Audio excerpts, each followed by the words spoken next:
In Nebraska, everything seems to be about football, football, and more football. Fans soak up the game day atmosphere and cheer on their Huskers. But what would this look like without the gridiron tradition? That picture is in danger of becoming a reality for America's most popular sport.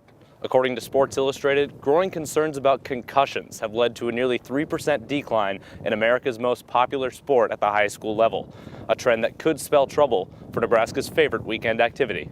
Former Nebraska linebacker Blake Lawrence has experienced the danger of head injuries firsthand. So I came to Nebraska in 2007 to play linebacker, earned the opportunity to be a starting linebacker for Nebraska in 2008, and then heading into 2009 season, we had a great defense, number one scoring defense in the country in 2009, but about halfway through that season I had to call it quits.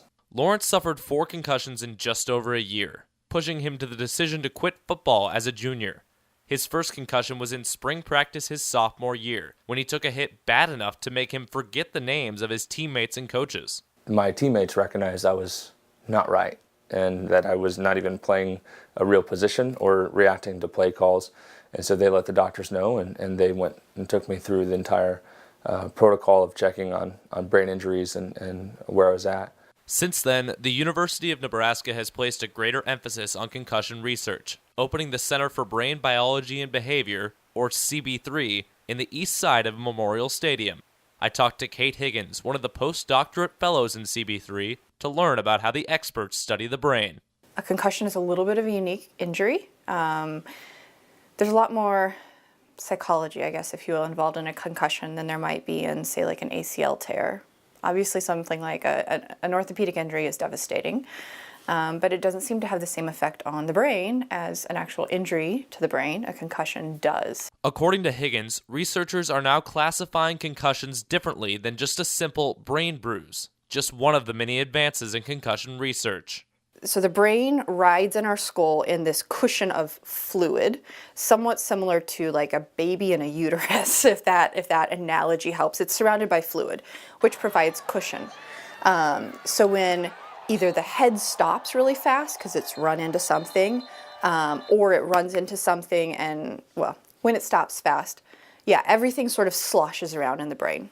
But it's not just the university getting out ahead of concussions. Lincoln East High School athletic trainer Mac McQuiston has always been on the ultra-conservative side with head injuries and intends to remain that way. That's the main priority here with the concussion protocol, is to make sure that they're fully recovered before they're put at risk again, before they're put into practice or back in a game. The chances of something catastrophic are way down, only if they're fully recovered. So there's this period, we think it lasts somewhere between 3 days and 2 weeks, sort of depending on the athlete, depending on the injury, where the brain is healing, but it's struggling to do that, which is why you get a lot of the symptoms that you see after concussion, things like headache and fatigue and sensitivity to light and noise, because the brain just can't do what it's supposed to do very well as it's trying to put itself back together. There are catastrophic risks to getting back on the field before that healing process is done.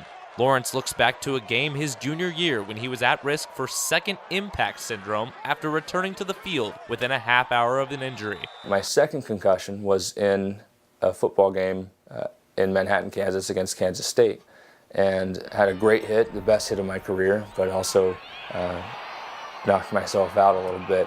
And the coaches on the sideline said, "What are you doing?" And then they looked at me and realized that I wasn't there. I was just out of it. I played in the second half of that game. Second impact syndrome is interesting. The sort of premise, I guess, is that a person gets 2 impacts close together, and it causes the brain to swell very quickly and a lot.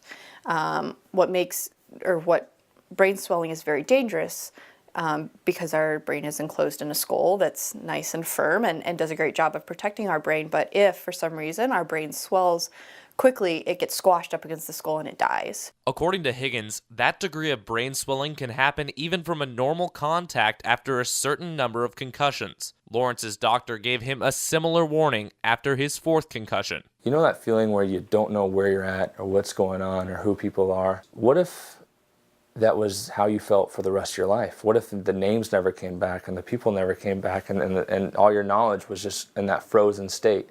But even with that danger to athletes, Higgins thinks some might just have the ability to heal themselves more quickly. Maybe there's something different in athletes who make it to this sort of level. Maybe their bodies recover faster. And honestly, I think that the injury looks different in different athletes. As for the future of football, Nebraska fans need not worry just yet. The consensus projection is that the sport will stick around. However, according to Lawrence, changes need to be made. I don't believe that you solve this concussion epidemic and problem with making equipment safer. I think you have to start at the youngest level of the game and change the way that hits are made and tackles and have that be a 10, 15, 20-year progression where today's youth are playing the game differently when they're at the pro level. There's nothing you can do to stop concussions in football.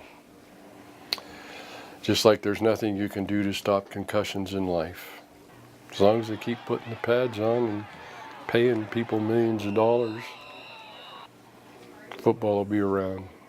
Reporting in Lincoln, I'm Matt Reynoldson, NewsNet Nebraska.